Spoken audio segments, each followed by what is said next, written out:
Halo teman-teman, selamat datang di Value Stock. Hari ini saya akan membahas analisa fundamental Mika kuartal ketiga tahun 2020. Oke, ini disclaimer-nya, yang pertama ini merupakan sharing analisa fundamental, bukan ajakan beli jual ataupun hold suatu saham, dan keputusan investasi ada di tangan teman-teman selaku investor. Yang ketiga, dari analisa fundamental ini bisa dijadikan referensi untuk analisa saham-saham yang teman-teman miliki. Oke, pertama-tama kita masuk ke bisnis model dari Mika ini. Jadi untuk kegiatan usahanya bergerak di bidang usaha rumah sakit. Untuk sumber income-nya berasal dari jasa kesehatan dan mereka sudah memiliki 25 rumah sakit. Terus untuk segmen usaha atau marketnya di Indonesia, untuk kasus hukum saat saya melakukan analisa ini saya tidak menemukan adanya kasus hukum yang terkait dengan Mika. Terus untuk kepemilikan sahamnya dimiliki oleh PT Griya Insani sebesar 61,86%, masyarakat sebesar 38,1%, dan sisanya treasury sebesar 0,04%. Oke teman-teman, kita bisa lihat dari segi revenue-nya dari 2014 sampai dengan 2020.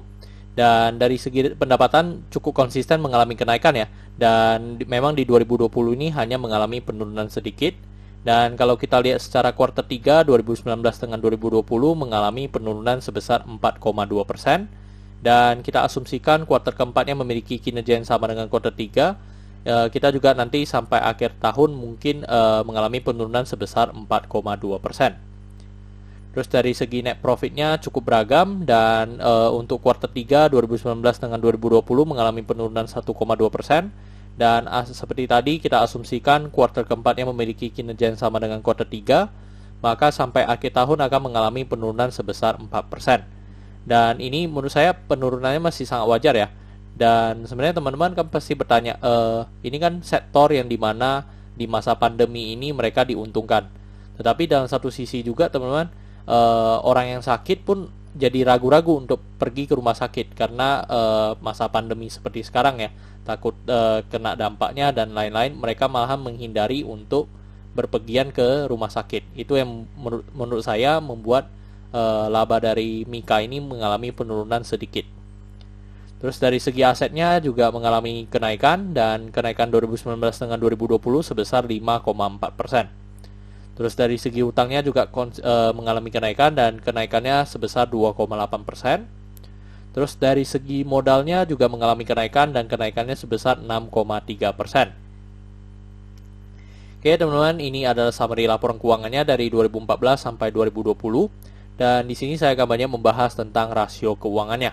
Yang pertama dari NPM atau Net Profit Margin. Untuk Net Profit Margin dari Mika ini sebesar 22,84%. Dan kalau kita lihat secara historinya, memang untuk paling rendah di 22% ya dari segi NPM, dan tertingginya di sekitar 28%. Jadi bisa kita simpulkan bahwa untuk Mika ini NPM-nya rata-rata di atas 22%. Terus dari segi EPS-nya di 49, dan membuat pernya menjadi 53,92. Jadi untuk pernya ini sangat tinggi ya teman-teman, yang disebabkan oleh harganya yang juga lumayan tinggi. Terus kalau kita lihat secara book value, untuk book value dari Mika ini hanya di 359. Dan kalau kita bandingkan dengan harga sekarang di 2660, maka kita bisa mendapatkan PBV-nya di 7,41 kali. Jadi ini PBV-nya udah di atas 1 ya. Dan rata-rata dari historinya juga memang paling rendah punya PBV pun di 5,23. Jadi bisa dikatakan untuk PBV dari Mika ini sangat tinggi ya. Terus dari DER-nya di 0,16, dan kalau kita lihat secara historinya pun untuk DER-nya masih di bawah 1. Jadi which is ini juga sangat bagus ya, yang dimana DER-nya atau hutangnya sangat kecil. Terus dari segi ROE-nya di 13,74%, dan kalau kita lihat secara historinya memang kita bisa mendapatkan bahwa untuk ROE 2020 ini adalah ROE yang paling kecil ya dibandingkan dengan sebelum-sebelumnya.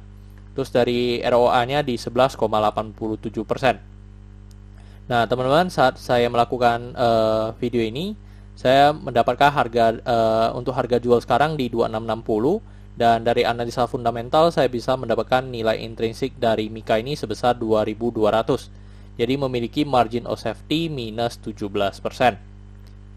Oke teman-teman, ini adalah kesimpulannya. Yang pertama dari produk dan jasa, saya berikan status oke karena perusahaan ini tidak ada matinya ya. Yang selama kita hidup, kita bisa sakit, kita membutuhkan namanya rumah sakit. Jadi untuk perusahaan ini saya berikan status oke. Untuk GCG saya berikan status oke karena tidak ada kasus hukum dan memiliki pemegang saham mayoritas. Untuk revenue dan net profit saya berikan status oke walaupun mengalami penurunan sedikit. Dan menurut saya wajar ya karena di masa pandemi. Terus untuk aset saya berikan status oke karena mengalami kenaikan. Untuk liability saya berikan status oke karena DER-nya masih di bawah 1. Untuk book value saya berikan status no karena harga jual sekarang di atas harga book value-nya. Untuk secara sektor sebenarnya tidak ada hal yang perlu kita concern. Jadi jika liability-nya oke, saya berikan satu sektor ini oke.